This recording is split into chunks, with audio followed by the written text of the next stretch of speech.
Vamos a Emil, sus martes, siempre interesantes y siempre esperados.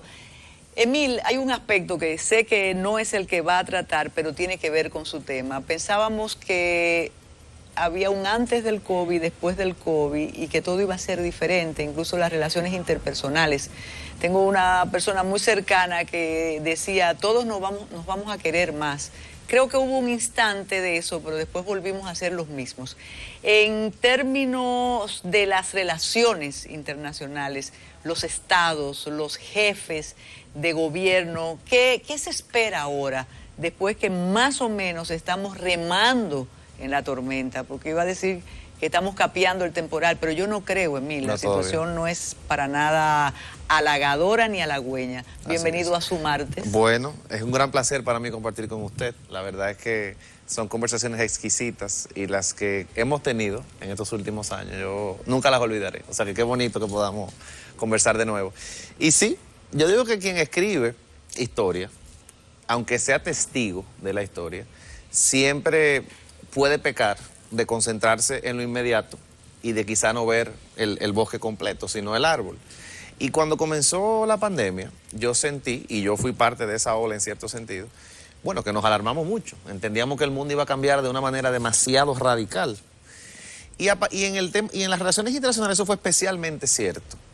Y un año después, lo que se ha dado es que tendencias que ya existían se han potenciado por la pandemia. Y esas tendencias que personalmente yo identifico son 4. La primera es el tema del nacionalismo y las fronteras. Yo recuerdo que con usted tuvimos hace muchos años, cuando se dio la elección entre Hillary y Trump, una serie de conversaciones interesantísimas que nunca olvidaré. Y en ese momento, si usted recuerda, el asunto migratorio, el asunto de la frontera, ese discurso, era un discurso que estaba muy vivo, está muy vivo hoy también.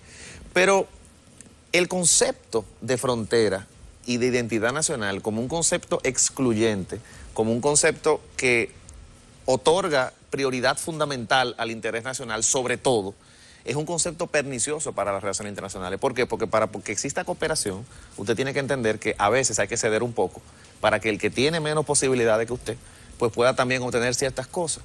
Y ese es el caso de las vacunas. La verdad es que el mundo le ha fallado a los países más pobres y a las personas más pobres con la forma en que se han hecho las vacunas. Entonces, yo creo que el auge del nacionalismo que ya existía antes se dispara con el COVID. ¿Por qué? Porque en un momento de crisis y de necesidad, ¿qué es lo primero que hacen los estados? No, yo tengo que vacunar a mi gente. Yo tengo que proteger mi frontera. Yo. Canadá llegó a tener 5 veces más vacunas de las que necesitaba. El Reino Unido también. Y en Bolivia están empezando apenas a vacunarse ahora. En África hay muchísimos países que no han iniciado. Entonces es un mundo bastante desigual. Y esa desigualdad, ese interés nacional, estuvo por encima de todo y lo sigue estando. Y el COVID potenció esa tendencia. Y eso para mí es pernicioso. Otra cosa que se estaba dando y se exponencia es el tema de la crisis del multilateralismo. Hace muchos años que venimos criticando a la ONU, que venimos criticando a la OEA, que venimos criticando a todos los espacios de consenso. ¿Por qué? Porque decimos que se habla mucho y se hace poco. Los resultados reales son muy pocos. Bueno, esa crisis de multilateralismo se ha potenciado con el COVID. ¿Por qué? Porque en el momento en el que más necesitamos cooperar, en el momento en el que más necesitamos entender que el virus no es un asunto de pobre y de rico, sino de humano.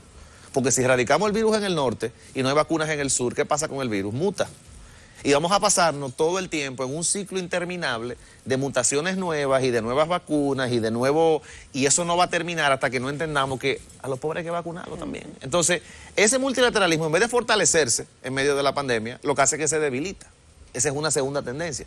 Claro, se debilita en el plano político, porque si lo político y lo diplomático aprendieran de lo científico, el mundo fuera muy diferente. Esta vacuna, como usted bien sabe, es un ejemplo impresionante de lo que la ciencia ha logrado. La vacuna que más rápido se desarrolló fue la de la papera y nos tomó 4 años. ¿Usted sabe qué tiempo le tomó a Moderna desarrollar la vacuna del COVID-19?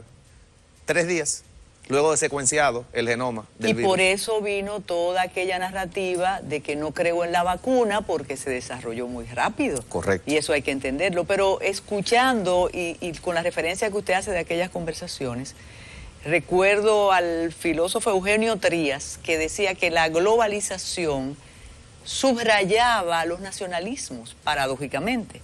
Pero ahora, y tenemos como invitado al director ejecutivo del INDRI, la guerra del agua es la guerra por las vacunas, porque como jefe de Estado yo quiero vacunar a mi gente, yo no quiero repartir mi vacuna con nadie, y si tengo que cerrar la frontera, yo la voy a cerrar.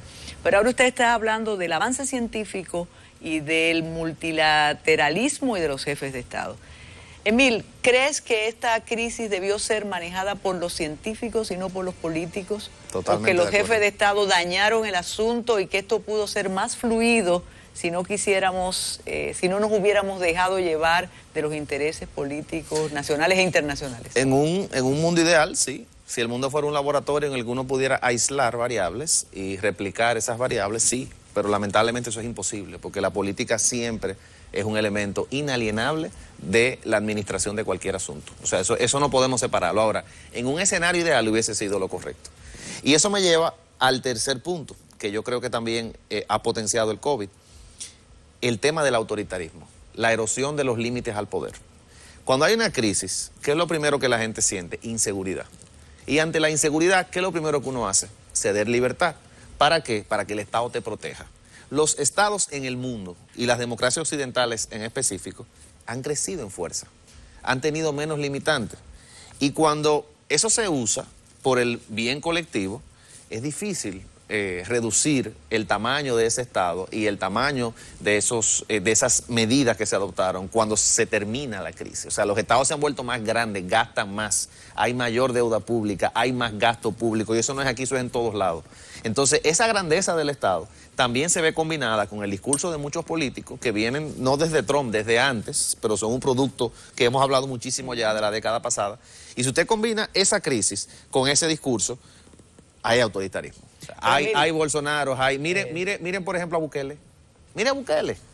Cómo Bukele ha tomado el COVID como un punto para seguir expandiendo su poder y para tomar medidas cada vez más draconianas. Y yo puedo apuntarle algo para justificar los excesos. Correcto. Porque en pro de la salud y del bienestar de todos, yo encierro, yo limito la libertad de tránsito. Y nadie te cuestiona. Y nadie me cuestiona. Ese es el tema. Y menciona a Bukele y es interesante, aunque le falta otro aspecto, porque al principio compramos a Bukele como el ejemplo del nuevo jefe de Estado, del muchacho joven. Yo lo compré con la gorrita, yo lo compré con la gorrita. Y tuiteando, y eso era una maravilla.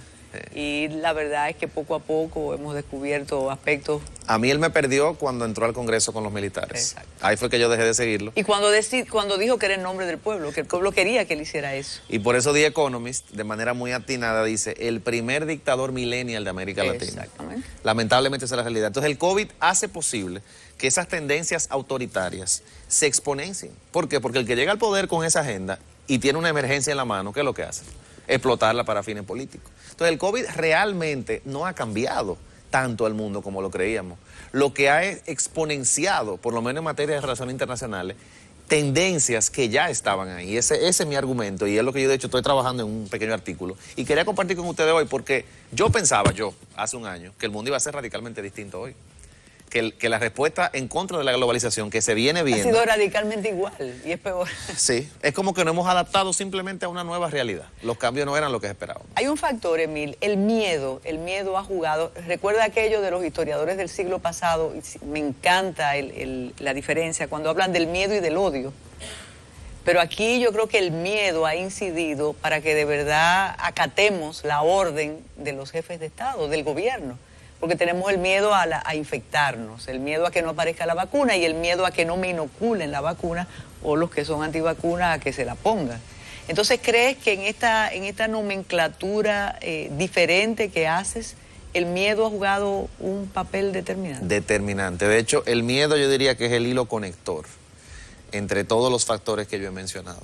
Porque solo por miedo somos muchísimo más egoístas y más nacionalistas. Solo por miedo somos mucho menos multilateralistas. Solo por miedo aceptamos muchísimo más autoritarismo. Entonces, yo creo que el miedo obviamente es un factor fundamental. Y uno que no incluí, y conversando con usted ahora lo pienso, y creo también que exponenció el COVID, es el tema de la información falsa y la posverdad. O sea, el año que nos pasamos trancados, consumiendo todo por las redes sociales y por el internet, fue una mina. una mina de generación de información falsa. Y creyéndola. Y creyéndola. Porque todos decimos, no, eso yo no creo, pero buscamos, Emil, tú viste que la vacuna ahora produce que tú tengas alucinaciones. Y se va repitiendo y repitiendo.